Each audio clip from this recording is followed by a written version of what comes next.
Hello friends, Jennifer Pearson here, Thistle Gypsy, with a deck that I found recently, and I'm really wondering, and I bought it new, I got it on Amazon, but I'm wondering why I don't see this deck more often. Um, One obvious answer to that is that the cards are huge, but people latch on to other huge decks, and so I don't know. And I don't remember exactly how I came upon this, but I was looking, I don't know, I was searching for something that was either African or African American in origin, or I can't say in origin, in nature. I can't remember if I was looking for some uh, African American decks for some reason. Gosh, it might have come up when I was looking at rock and roll decks. I don't know, there was just, it was a surfing, it was a surfing thing. So I went from one thing to another, um, and ended up looking at, I'll say melanated, people, decks that had people with dark skin. And and these came up and I thought they were just really cool. I thought the artwork was really cool. And sometimes I really think that search engines restrict us as much as they provide us with things, like they see that we're liking certain things. And as a result, they don't show us other things that they are categorizing as not what we are because of what we've selected. And so we end up not seeing things like this normally when, as far as I'm concerned, the fact that I'm into tarot and oracle cards should supersede any search engine assumptions about my racial identity. It should supersede that. So it's like, I don't care that I'm a white person and that it's really obvious to search engines that I'm a white person because of certain selections that I make. The fact that I'm a tarot oracle gal should supersede all of that, and they should show me every different kind of deck that's out there, regardless of how the search engines are categorizing it as a deck for people of a certain color. So, and there's other ways in which that's true. This is not the first time that the whole search engine dividing people racially thing has come up for me. But it's just another example of that. And so I'm bringing it up now just to help other people be aware of the fact that they might be missing out on decks they'd really like because search engines are making assumptions about them.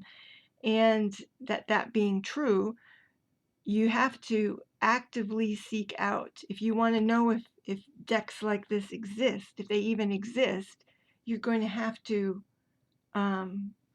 step out and say, all right, search black decks, search, search African decks, African American decks, whatever the case may be.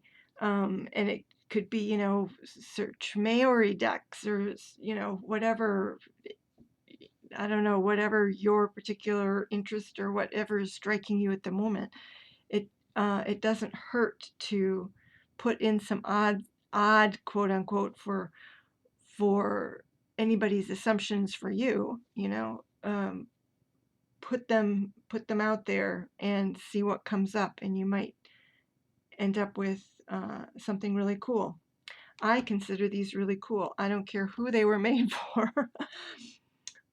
I really like them. So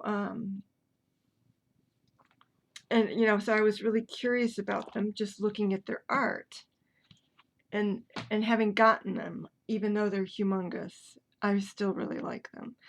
and I'm going to find a way to shuffle them or use them because I think they're really cool. And I think this person, Zenju Earthlyn Manuel, has done a little shifting in things that I also find interesting. So they're huge cards. I can put my hand right in there, and that is the size of the cards. They're huge cards. There's 36 of them, I believe. Yeah, it says right on here, 36. So I usually like more in an oracle deck, but that's not what I'm getting this time. But I still like it. I don't know if trimming the borders would help this because the image is still so big, but I could see trimming the borders based on the fact that the blacks within the image are a deep, rich black, a very black. Whereas this, I don't know if you can kind of see, it's kind of like marbled. It's kind of like black marble or something. And it sort of dims the intensity. I like black borders in general, but this choice of kind of a marbled black border on these, because this black tends to be so deep and rich and a very black, it kind of has an overall dulling effect to me. So I wouldn't mind if it weren't so much work. If it weren't so much work, I would probably trim these, even though it wouldn't make that much of a difference size-wise. They're still going to be huge cards. So each of the cards, obviously, they're going to have a title on them. In the book, they're listed alphabetically, and it starts with the black angel. But I have, well, I don't know. As I've done it, does it still start? Yeah, it starts as black angel. So I'll start it like this. These are the backs. Very cute image there. But what I did was I reordered them, and you know, some people might not get into that, but whatever. A lot, you know, like every US game system has something like that on there. At least it's on the backs.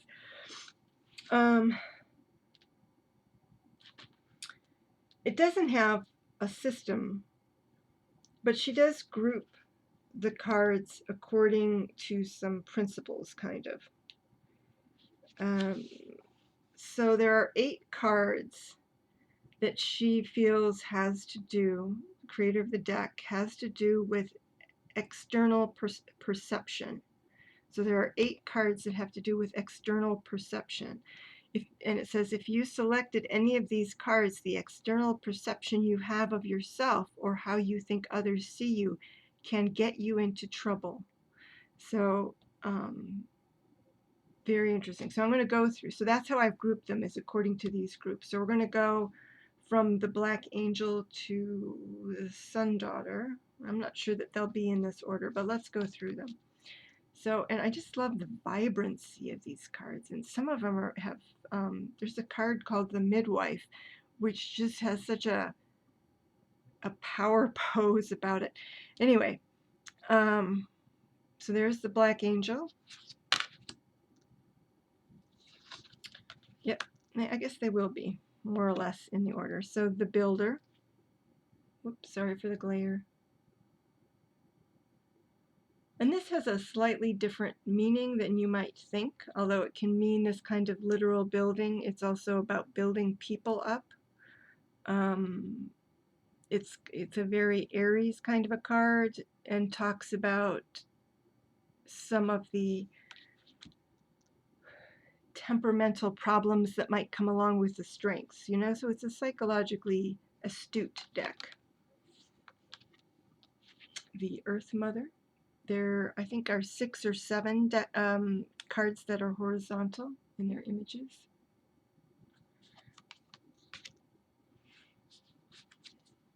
The Inquirer, I love this card. I don't know about other people, but this is a large part of my tarot and oracle interest is being an inquirer. The Lover, and I love that their lover has an imperfect body, you know, so, and seems to be just sort of with that music and everything. It's not about, to me, it's not about sexuality. I haven't read the book, but this card is maybe about sensuality. The Queen.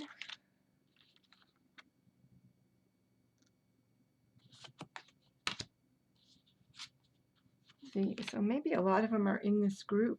Seems like a lot of the horizontal ones are in this group. The Sister Friend, how sweet is that? And the Sun Daughter.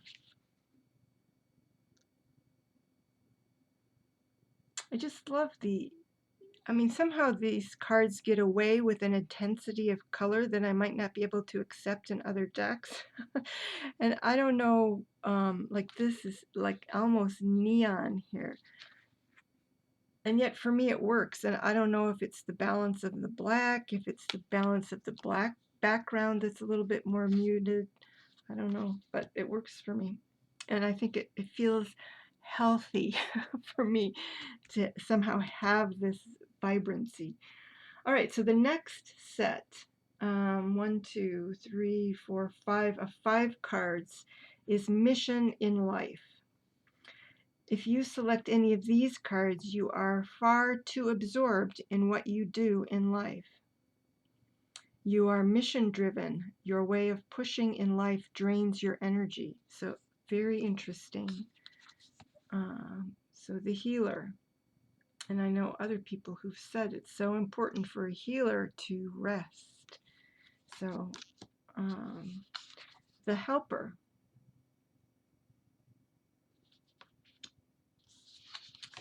The Medicine Woman. I also love this card. There's just something about it. It's really, whoops, I'm turning them over again. Didn't necessarily want to do that. The Mother Soul. So I don't know if this is feeling the need to hold up the world or what. The Reaper. No, this is the Mother Soul. This is the Reaper. I'm sorry. This is the Reaper.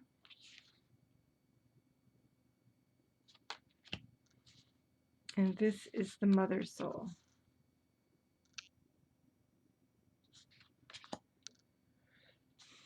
Okay, the next set, Battles Within. So if you select any of these cards, you create your own cycle of struggle in life. And how true of that, how true is that of a lot of us? And again, I haven't read all about these, so I'm not sure exactly how the gardener creates their own struggles in life, but there it is, the gardener. Another image I really love. I love the hat.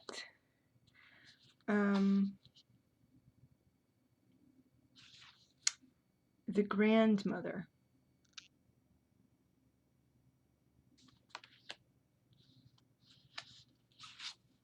Oh, here's the Midwife. Is that an awesome pose or what? The Midwife. And look at the expression. There it is, the Midwife. The Moonchild. And also, you know, look at how reflective that card is. You can see what's going on to some extent in the background.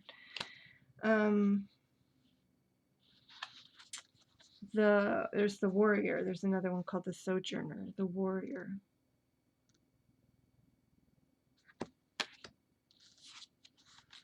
And the Sojourner. So we're into the next set now. This is Illusion and Reality. If you select any of these cards, you have battles with what is true and what is false. The Braider.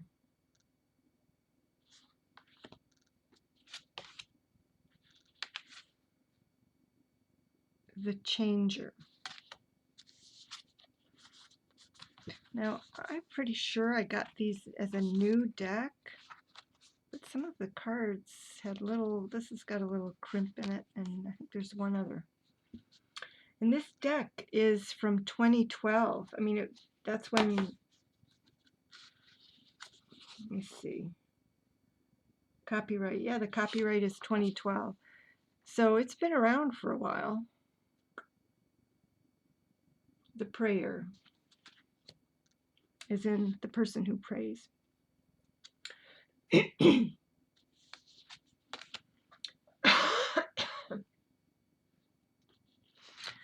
The Quilt Maker, or maybe in plural, quilt makers, since there seems to be 4 here.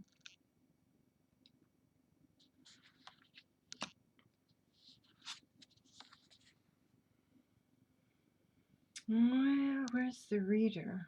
Yep, the Reader. And I like how her hair looks like books are sprouting out of her head. Or maybe tarot cards.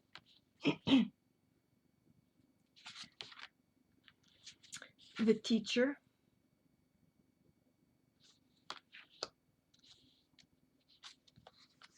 And the Wanderer. I think this is the last one. So the next set are Inner Vision. So it says, if you select any of these cards, your vision is clear about who you are. The Dreamer.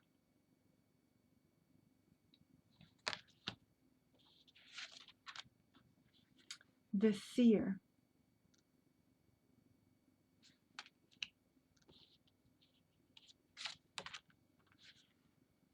The Sower.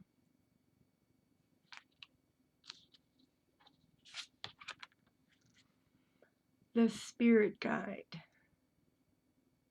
I don't know, I mean, anybody else, or are these just not really fantastic cards? I just think there's something, I don't know. The images to me are just really, I can't say that they speak to me. I'm not saying like I look at this card and I'm getting any kind of message, but I also can't say that I've tried to get any messages out of them.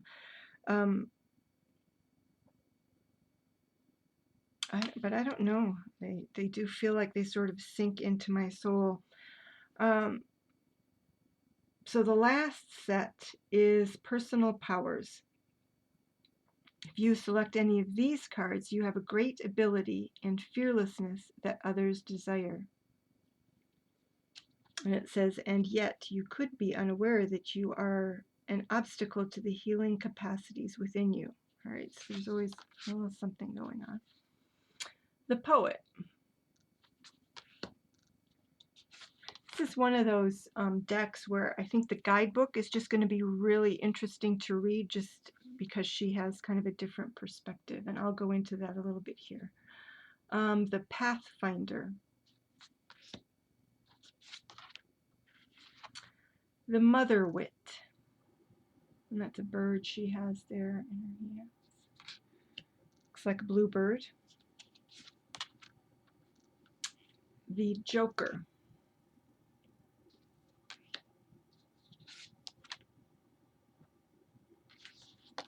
The Drummer. For example, I read a little bit about this card, and it has to do more broadly with communication. So the Drummer, and lastly, what we started with earlier, the Dancer.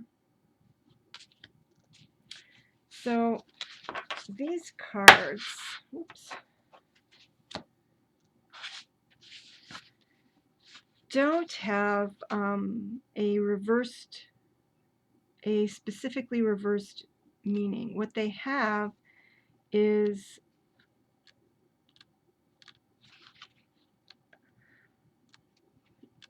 I don't know if it's called Awakened. Someplace in there they mention it. It starts with an invocation, and the maker of the cards is, it says she's somewhere. It said that she is a Buddhist. Does it say it up front? The dedication here, it says, dedicated to those known and unknown ancestors, ancient ones who have guided me thus far. I carry your spirits in the highest honor. Thank you to all teachers, young and old, seen and unseen, and deep bows to my family and spiritual communities.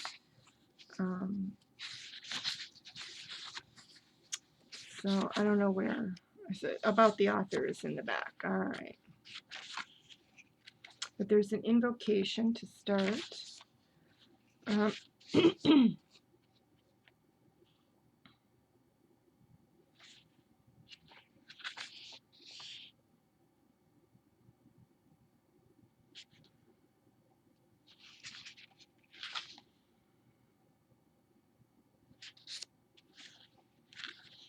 A lot of that stuff in the beginning, it's specific to this deck and with this person's, the maker's particular take on it, but it's a lot of the normal sort of introduction to divination cards.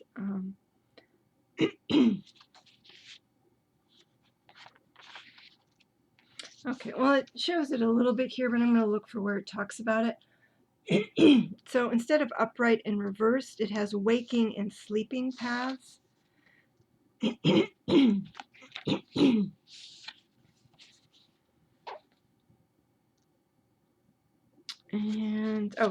here it is right here. So it says a word about waking path and sleeping path of the cards. The terms waking path and sleeping path are used to denote that we do go through cycles. We are constantly in a cycle of becoming conscious or awake and going unconscious or falling asleep, literally and metaphorically, only to be awakened again. On the waking path, you have been revived, restored, renewed from having been asleep. You begin to live at your full capacity. You have learned from being on the sleeping path how to be awake and more attuned to your life. The waking path is our natural state of being, witnessing life unfolding. In the enchantment of being awake, we are more inclined to see the beauty and joy of life. On the waking path, your dreams are manifested without your personal strategies that tend to fail you. The sleeping path can feel dormant, but it is filled with possibilities for awakening or understanding life more fully.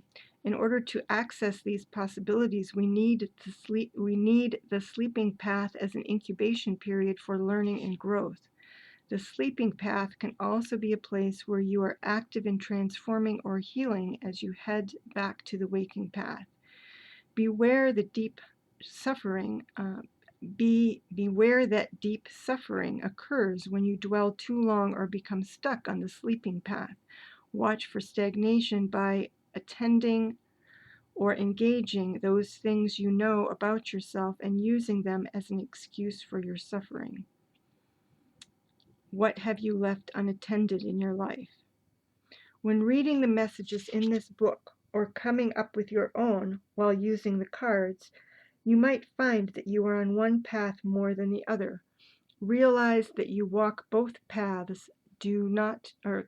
Try not to confuse these paths with being healed or not healed. And I think that's such a wise last statement. Okay. So each one, and then she goes through a set of kind of, pulling one card for a day or one card for a week, etc. And then she has moderate exercises. This is an interesting spread. They don't have the layout quite right, and that's a problem with this book. If you don't like a lot of little errors, then you might find this book a little bit aggravating. But if you read, you'll understand the way, and this is the general look of the layout, but it's supposed to be 1, 2, 3, 4, 5, 6. But the idea is that this is your paradise, and these are things that are keeping you from it.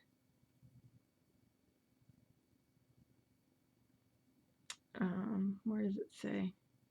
The center cards are your paradise, your island of enchantment. The cards surrounding paradise represent the sleeping path. So you will focus on the sleeping path messages of these cards in order to discover the obstacles you accessing paradise. And as far as what the paradise is, it says the paradise exercise is designed to find out where your personal power or fierceness lies, and where you render yourself powerless. So that's really fascinating as a spread idea. And then there's this which she calls an intensive exercise. So you have embodied or material self, natural divine essence, ancestral self, and then you have purpose, way of being or connecting with life, and then relationships, your role you play with others. So that's pretty intense, and especially considering how much is written on each card. That would be a really lengthy reading. It's something you'd have to sit with quite a bit, or spend some time on. So each card is represented by a black and white image, or grayscale image here. It has a quote at the beginning. So the black angel you have all you need to survive and thrive. Then it has the waking path keyword is surrender, and sleeping path is resistance or struggle. And then it goes on for a while about the card, and they all have exactly that. And again, to me, it's quite a unique take on each one, and is very much worth reading about.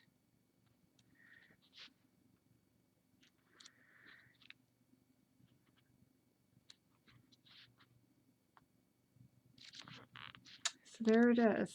I don't know that there's too much else to add.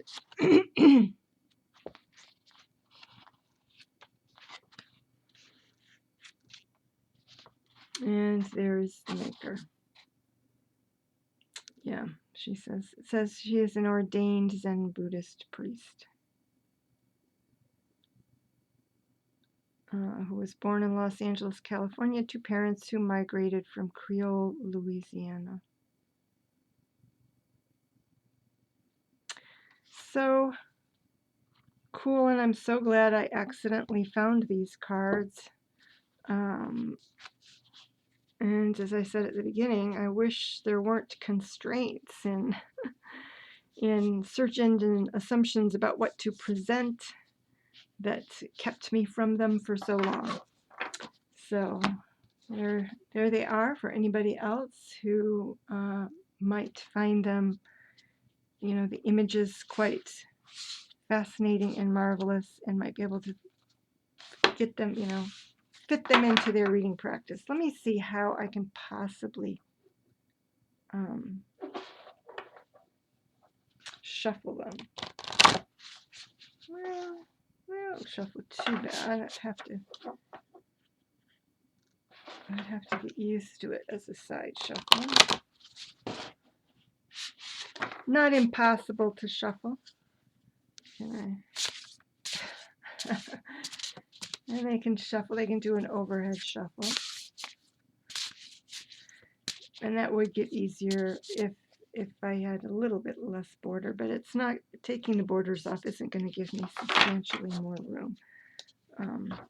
But they are flexible enough to do a side shuffle.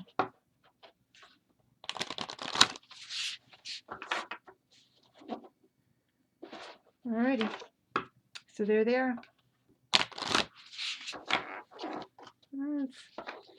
We're getting there. somebody with stronger hands can probably do a better shuffle than that. All right, there you are. Black Angel cards. Take care, everybody.